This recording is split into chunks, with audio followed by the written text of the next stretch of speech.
Hello everyone, this is One-Eyed Willie. I wanted to talk to you about U-joints, universal joints, and how you know if they're too tight or too loose. I'm going to show you a few examples here. Okay, so this is what I took out. Now, I want you to see how loose it is. That's too loose. And the reason I know that is, if you buy a new one, I got two different kinds here. I've got the Moog. These are non-greasable. I've got the GMB from Rock Auto. These are greasable. Okay. Either way, these GMBs are pretty nice. They're actually made in Japan, and they cost about $8 from Rock Auto. Or you can go get raped at AutoZone or Advance Auto, and these are $25. Now these are non-greasable. I'm gonna try these just because when I assembled this one I had an issue, so I had to buy a new one. This is what they had in stock. It doesn't say where it's made. The GMBs actually say Japan right on them, so that's comforting. Alright, so what I did was I put a new one in here. This is aluminum, and unfortunately it gets beat up pretty bad when you're taking out the old one. So just one advice is to file off all your surfaces, okay, inside, outside, and you'll notice that there will be burrs. So what I do is I use a small fine rat tail and go in here and just make sure there's no burrs and feel around it.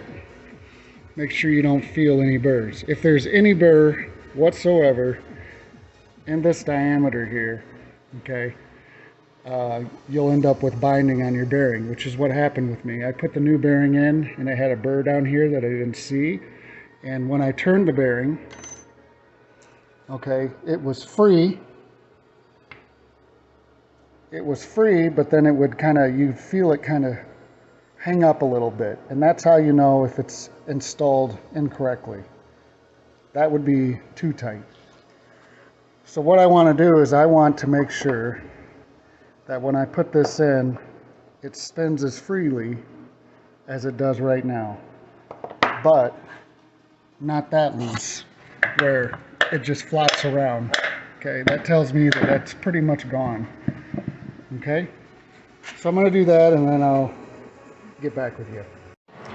Okay, so after you kind of put a chamfer on this edge here, you obviously want to do these surfaces first, okay, and that's going to push a burr into the ID, and then you're going to go back and kind of hit this edge and make sure that there's no burr there.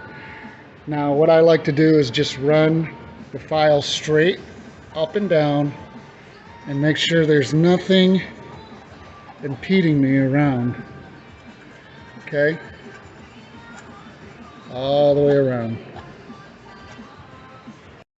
Now just a real simple way is when you push these in, you want to do it by hand. I push that one in by hand.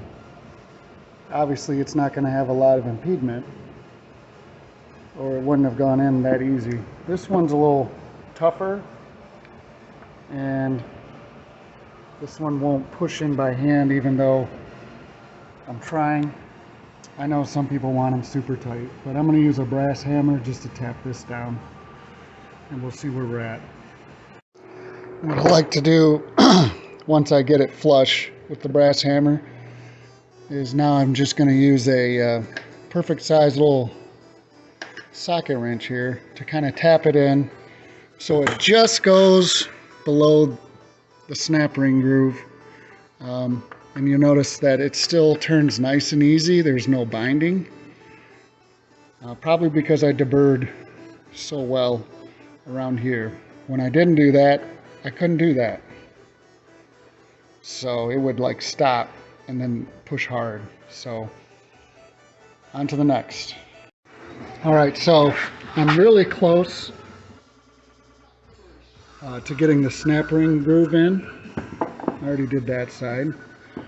So what I'm going to do is get the snap ring in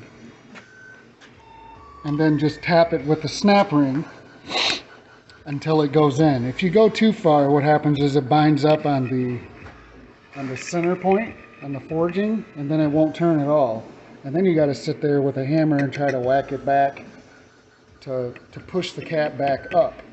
And you don't want to do that. Once you do that, you're basically screwed. So I want to bring this down slowly until that fits perfectly in. Okay, so you can see it's there, but it's not actually in the snap ring groove. So I'm just going to keep tapping this very slightly until it goes in that groove. And by doing it this way, I ensure that I'm not going too far. Okay, so I tapped it down. You can see in this view that it's in there. And that one's in there. Okay, that's as far as I tapped it in. And now it pushes nice. I mean, there is some resistance because it is still a bearing, but there's no binding. So now I'm going to attack the loose one, but that'll hopefully help you understand. If you push on it and it stops, okay, you probably made your mistake during assembly. And I know people will come in here and say, oh, you got to whack it, whack it, whack it, and that really doesn't do any good. It just beats the crap out of your half shaft or your drive shaft. So my advice is install it correctly to prevent binding, and then you don't have to sit here and whack it like a redneck. Alright, so that's about it. Hope this helped a little bit because I was pretty frustrated watching videos and I just see them whacking and pressing and beating on them, and I just don't like doing stuff that way. Any questions or any comments or advice, I would actually appreciate it. I don't know everything, so I'm just sharing as I learn. Have a good day. God bless.